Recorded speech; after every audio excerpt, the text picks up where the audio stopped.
দীপাবলি উৎসবের পর এবারে ছট উৎসবকে কেন্দ্র করে মেতে উঠলেন আপামর মানুষজন। সাধারণত ছট পুজো হিন্দিভাষী মানুষজনদের অন্যতম প্রধান উৎসব হলেও বর্তমানে সমস্ত সম্প্রদায়ের মানুষই ভক্তি এবং নিষ্ঠা সহকারে এই পুজোর আয়োজন করেন। প্রত্যেক বছর ছট পুজো উপলক্ষে জাঁকজমকতার সাথে ঘাটে ঘাটে অনুষ্ঠিত হয় পুজো, আগমন ঘটে প্রচুর মানুষের। কিন্তু এবারে যেহেতু করোনার আবহ চলছে, সে কারণে কলকাতা হাইকোর্টের পক্ষ থেকে বেশ কিছু বিধিনিষেধ আরোপ করা হয়েছে। নির্দেশিকা অনুযায়ী ছোট ছোট দলে ভাগ হয়ে ঘাটে আসার কথা বলা হয়েছে। পাশাপাশি পুণ্যার্থী দল থেকে একজন বা দুজন করে জলাশয়ে নেমে ব্রত সম্পন্ন করবার অনুমতি দেওয়া হয়েছে। সেই সঙ্গে সামাজিক দূরত্ব বিধি এবং সব রকম সচেতনতা বিধি মেনে চলার জন্য পরামর্শ দেওয়া হয়েছে সাধারণ মানুষকে। সমস্ত রকম সচেতনতা বিধি মেনেই আজ অনুষ্ঠিত হলো ছট পুজো। রাজ্যের বিভিন্ন জায়গার পাশাপাশি একই ছবি দেখা যায় রায়গঞ্জ শহরেও। রায়গঞ্জ শহরের খরমুজা ঘাট, বন্দর শ্মশান ঘাট, কাঞ্চনপল্লী ঘাট সহ বিভিন্ন ঘাটগুলিতে অনুষ্ঠিত হয় ছট পুজো। তবে এবারে কান্তনগর ঘাটেও নতুন করে পুজোর আয়োজন করেছেন সাধারণ মানুষ। সকাল থেকে প্রস্তুতি শেষে বেলা বাড়তেই ঘাটমুখী হতে শুরু করেন পুজোর আয়োজনকারীরা। মাথায় ডালা নিয়ে ঘাটের উদ্দেশ্যে রওনা দেন কেউ আবার গন্ডি কেটে রক্ষা করে চলেন মানত। অস্তগামী সূর্যকে অর্ঘ্য দিয়েই প্রথম দিনের পুজো সম্পন্ন হয় আজ। পুজো ঘিরে মেতে ওঠেন 8 থেকে 80 সকলেই। পুলিশ এবং প্রশাসনের পক্ষ থেকে রায়গঞ্জ শহরের প্রতিটি ঘাটেই যথেষ্ট রকম নিরাপত্তার ব্যবস্থা করা হয়েছে। পাশাপাশি পানীয় জল থেকে শুরু করে পোশাক পরিবর্তনের ব্যবস্থা সব বিষয়ে তৎপরতার সাথে আয়োজন করেছে রায়গঞ্জ পুরসভা।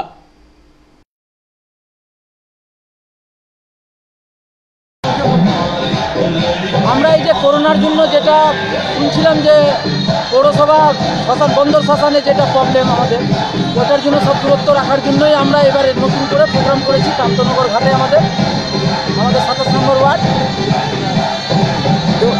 কাউন্সিলর কিরকম সহযোগিতা করেছে আপনারা? আমাদের পুরো 50% থেকে বেশি, 100% সহযোগিতা করেছে।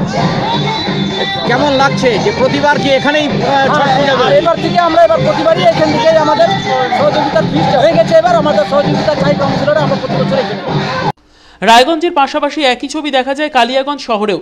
কালিয়াগঞ্জ শহরের উপর দিয়ে প্রবাহিত শ্রীমতী নদীর ঘাটে অনুষ্ঠিত হয় ছট পুজো। প্রতিটি ঘাটেই আজ সচেতনতা বিধি বজায় রেখে উপস্থিত হন পুজোর আয়োজনকারীরা।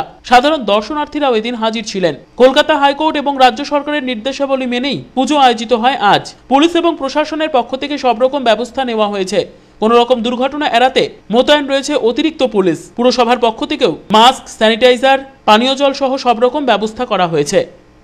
অন্যদিকে উত্তর দিনাজপুর জেলার ইসলামপুরে অনুষ্ঠিত হয় ছট পুজো। তবে বেশ কিছু মানুষ বাড়িতে গর্ত খুঁড়ে কৃত্রিমভাবে ঘাট বানিয়ে কিংবা গামলার জলে ছট পুজো সারেন। মূলত কোভিড পরিস্থিতিতে করোনা সংক্রমণ রুখতেই এই ধরনের উদ্যোগ নেওয়া হয় বলে জানিয়েছেন উদ্যোক্তারা।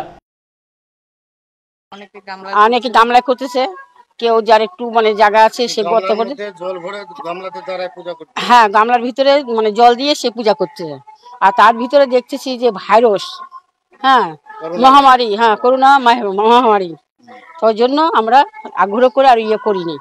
আর সবার সম্ভব হয় না অত টাকা দেওয়ার, তার জন্য আপনি করোনার মহামারীর ভয়ে বাড়িতে। হ্যাঁ। অন্যদিকে সরকারি নির্দেশ ও বিধিনিষেধ মেনে উত্তর দিনাজপুরের পাশাপাশি দক্ষিণ দিনাজপুর জেলার বালুরঘাটে আত্রেই নদীর ঘাটে শুরু হয় ছট পুজো। তবে অন্যান্য বারের তুলনায় এবারে ভিড় অনেকটাই কম লক্ষ্য করা যায়। জেলা পুলিশ ও প্রশাসনের পক্ষ থেকে ডিজে এবং ব্যান্ড পার্টিতেও নিষেধাজ্ঞা জারি করা হয়েছে দক্ষিণ দিনাজপুরে। শহরের কল্যাণী ঘাট, কংগ্রেস ঘাট সহ সমস্ত ঘাটগুলিতে এই ছট পুজোর একই ছবি। এ বিষয়ে শুনব দক্ষিণ দিনাজপুরের পুলিশ সুপার দেবর্ষী দত্তর বক্তব্য। আমাদের আগে থেকেই যেটা আমরা অ্যাওয়ারনেস ক্যাম্পেইন করেছিলাম যে লোকে ছোট ছোট দলে আসবেন, খুব বড় দলে কেউ আসবেন না, ডিজে বা ব্যান্ড পার্টি আনবেন না, এমনি স্থানীয় ঢাক ঢোল ঠিক আছে, এবং ডিস্টেন্স মেনটেন করে। আপনারা দেখতেই পাচ্ছেন এটা ঘাটে একটা বিস্তীর্ণ এলাকায় ছড়িয়ে ছিটিয়ে পুজো হচ্ছে, এক জায়গায় বেশি ভিড় হচ্ছে না। আজকের জন্য আমাদের প্রতিটি ঘাটে পুলিশ পোস্টিং আছে, এমার্জেন্সি সিভিল ডিফেন্সের টিম আছে, নৌকো রাখা আছে, আলোর ব্যবস্থা করা আছে, যাতে মানুষ নির্বিঘ্নে ছট পুজো করতে পারেন আজকে এবং কালকে। হীরক মুখার্জি, অনুপ জয়সওয়াল, সুভাষ সরকার এবং দেবব্রত চক্রবর্তীর রিপোর্ট, কুলিক নিউজ, উত্তর ও দক্ষিণ দিনাজপুর।